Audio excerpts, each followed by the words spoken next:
Now then, vinyl junkies, are we sitting comfortably? Then we'll start to spin. Woo.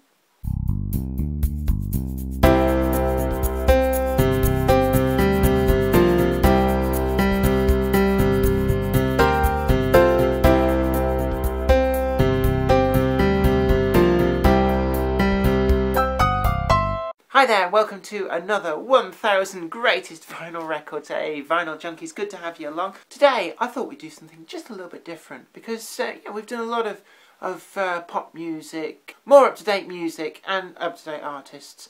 We've done a little bit of a smattering of film soundtracks, but I thought we'd delve into classical because, to be perfectly honest, I'm getting my ear bent all the time by the merchant behind the camera. So we're going to do classical. I've picked out 3 albums here that I think are great albums, well worth including in the top 1000 albums that you really should listen to before the day you die.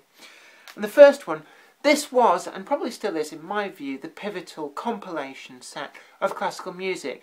If you weren't quite sure who or what you were really into, but just wanted to check out a bit of classical, this was the series that turned up in the 1990s and ran to at least 4 volumes, plus numerous spin-off versions, but here on vinyl I have got the Classic Experience 2. Now these are well worth having, even if it's just for the sleeve artwork, and every single bit of this sort of composite picture actually refers to the tracks within it. So we've got In the Hall of the Mountain King, we've got The Thieving Magpie, Richard Strauss' Sunrise from Also Sprach Zarathustra, probably better known to most people as that good bit of music in 2001 when the great big stone obelisk thing turns up. But we've got, it's a two album set, and these are actually quite hard to come by on vinyl because they appeared pretty much right at the end of the reign of vinyl, when CD really was taking over. And I don't even know if the full set ever was pressed on vinyl. Certainly up to and including Classical Experience 2, and at least the Christmas Classical spin-off album were pressed on vinyl, because I do have those. But I would love to try and track down 3 and 4, if indeed they ever were pressed on vinyl. I've never seen a copy. But it comes in a lovely presented gatefold album, and if you're in any doubt looking over the cover artwork picture of which little individual bits of it referred to which track, the inside helpfully helps you out here by showing you the little tiny cutaway pictures that are associated with each of the bits of classical music. And we've got simply loads of stuff on here.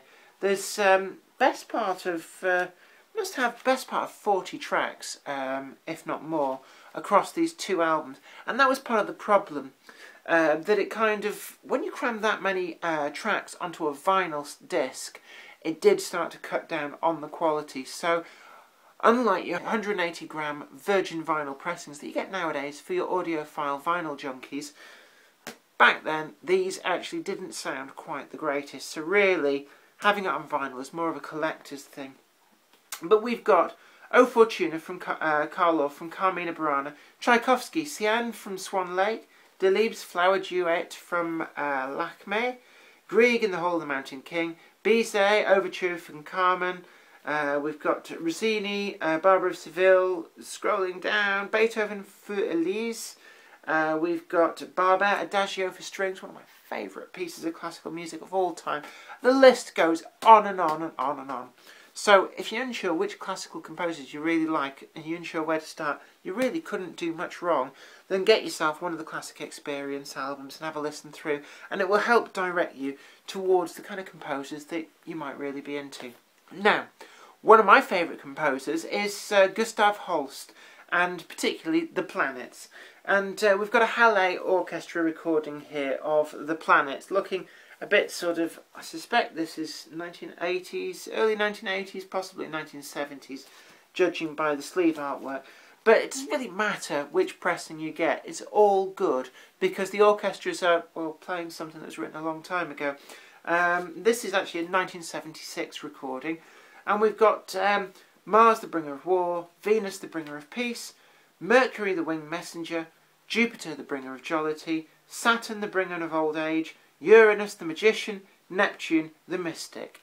And what you'll find is that some of these you'll be quite familiar with, things like Mars the Bringer of War, Jupiter, the Bringer of Jollity, very, very well known. But it's nice to hear some of the other tracks in there. And obviously, of course, Pluto is not in there because Pluto was not discovered when this was written and recorded. The final one, I have to admit, the cover artwork of this did catch my eye. I was in a junk shop and I bought it mostly on the strength of the sexy lady who's lying on the beach on the front, and this really does hark back to very sexist 70s when, yeah, stick a semi-naked woman on the front, it'll sell. If you remember, car adverts had this, and it's like, Datsun Cherry, crap car, stick a woman on the bonnet, oh yes, there we go. So there we have a woman in a very poor fitting top. And now, boys, just remember, this might look good, but you know, we're taking one for the team if you wear crap like this. Because look at that, that is really digging in. And also the other big no-nos on this, she's supposed to basically look like a character out of, take a big breath here, and I'm going to pronounce it wrong. Scheherazade, yeah, that'll do. Just mumble it when you say it. People think you're just like really learned and putting on the accent. But if you look very closely in the picture of the sand, you can see the boot footprints of probably the cameraman. And what you don't see in this lovely picture is that on the other side of the camera is a whole load of blokes all dressed up and like a big entourage. And she's probably freezing. This was probably taken in January. I know when I did a brief, I had a bit of a brief modelling career, modelling lingerie. I did a photo shoot at a castle, and it was actually snowing. And can you imagine having to wear underwear? Don't go there, you dirty perverts. We had to peel you off the screen after the last video. Anyway, this is Rimsky-Korsakov, and this is you'll get it. Just, oh, I don't know. Just look it up on Wikipedia. It'll give you the phonetic pronunciation. And this is actually a slightly more obscure piece of music. Certainly it's not one that I've come across in any of the compilation albums, but it's based around the story of Sinbad the Sailor.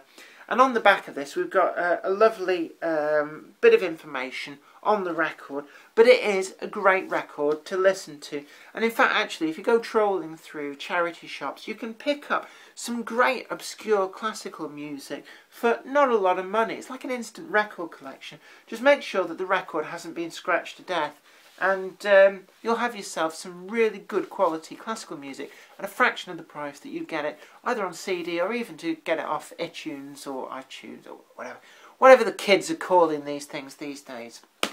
Anyway, vinyl junkies, you keep on spinning those vinyl LPs.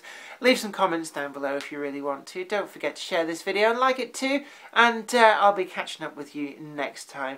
You just keep on with that vinyl survival.